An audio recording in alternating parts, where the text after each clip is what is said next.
Live from the CBS Bay Area studios, this is KPIX 5 News.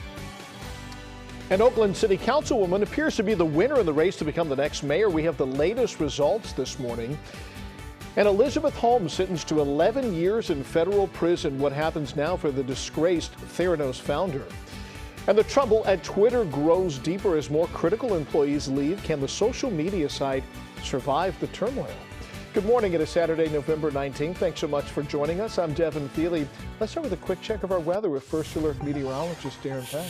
Typical morning for this time of year, Devin. It's really cold in the North Bay valleys and like mid-40s everywhere else. We're not dealing with any fog, and you don't have much wind to deal with. It's a pretty easy morning, but you do want to grab the heavy jacket.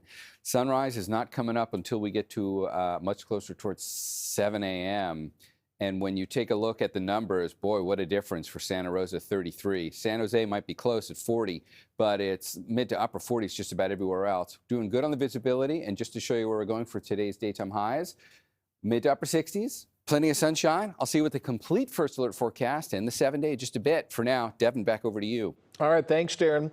Now, this morning, the Oakland mayor's race appears to have been decided. It's been 11 days since the election, and Councilwoman Cheng Tao has come out on top. Alameda County put out some new numbers last night. Tao has taken over the lead over Lauren Taylor thanks to ranked choice voting. She sits at just over 50% with a margin of 680 votes. Now, while she is mathematically the winner, she said that she will not declare victory just yet.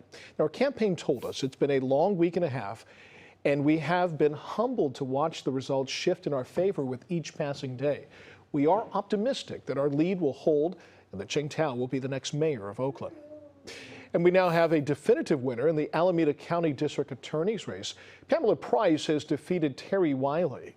Price tweeted last night that we knew that this election was going to be an exclamation point in history for Alameda County. She went on to say that the DA's office has been an untouched tower of legacy appointed and unchallenged district attorneys. Elizabeth Holmes was the Stanford dropout who promised a blood testing revolution.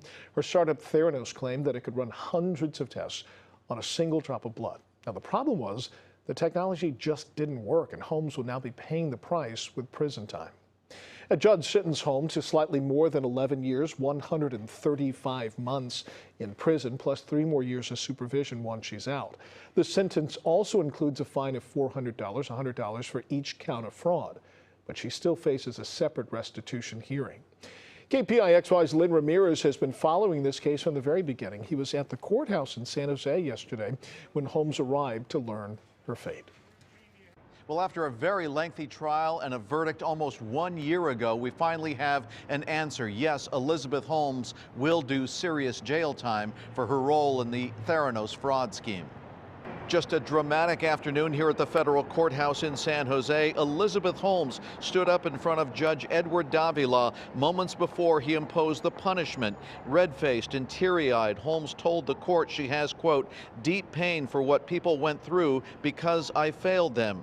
To each of them, I am so sorry I gave everything I had to save the company, end quote.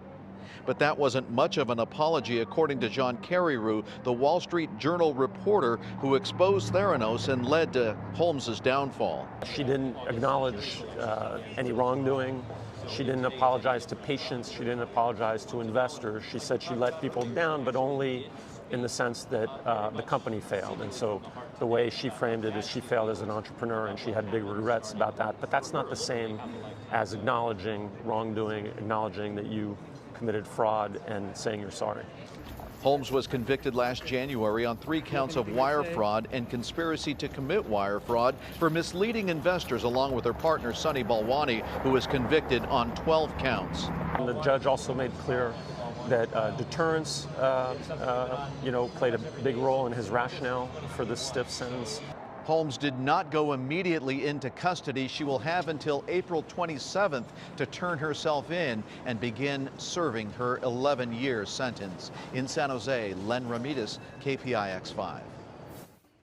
So what's next for Holmes' attorney? Her attorneys have 2 weeks to file an appeal and are expected to ask the judge to allow her to remain free on bail during the process. Now, Holmes has a toddler. She's also pregnant with her second child. She will likely give birth before she has to report to prison in April. But of course, she still faces the prospect of being separated from her young children for the next decade. As for Holmes' former business partner and ex-boyfriend, Sunny Balwani, he's expected to learn his punishment on December 7th. You can read more background on the Holmes case on KPIX.com. Now to the latest on the upheaval at Twitter. Multiple reports say there are only about 2,500 people left working for the social media giant. That's after new CEO Elon Musk issued an ultimatum to employees earlier in the week. And the company's San Francisco headquarters will remain closed until at least Monday as Musk tries to figure out who's left of the company. CNET's Ian Scher says Twitter is probably not at the brink of collapse, but it could see some glitches. There is a lot of information in Twitter, right? It knows where you're logging in from. It knows where you are, who you're sending messages to. Maybe you're doing private tweets, all these types of things that if a hacker got access to them could be pretty uncomfortable for a lot of us. Musk also put out a poll last night asking if Twitter wanted users to have him reinstate former President Donald Trump on the platform. Musk is also facing issues at SpaceX after several former employees accused the CEO of violating labor laws. The complaint says that 9 employees were fired for circulating a letter calling out Musk's behavior on Twitter, including making light of sexual harassment allegations against him.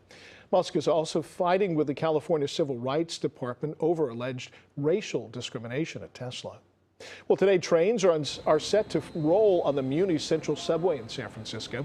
After more than a decade of construction, city officials and even Transportation Secretary Pete Buttigieg praised the project, saying it will connect vital parts of the city more easily. But it's coming in 20% over budget, with the final price tag estimated around $2 billion, not to mention it is 4 years behind schedule. That comes out to about $1 billion a mile for this extension to Muni's T-line, adding a total of 4 stations, beginning at 4th and Branham and going to Yerba Buena Moscone Station, then to Union Square and ending in Chinatown. So for today's limited service, the first train is scheduled around 8 a.m. It will be free for now until full service starts on January 7th. The T-line will eventually connect Chinatown with Bayview Hunters Point.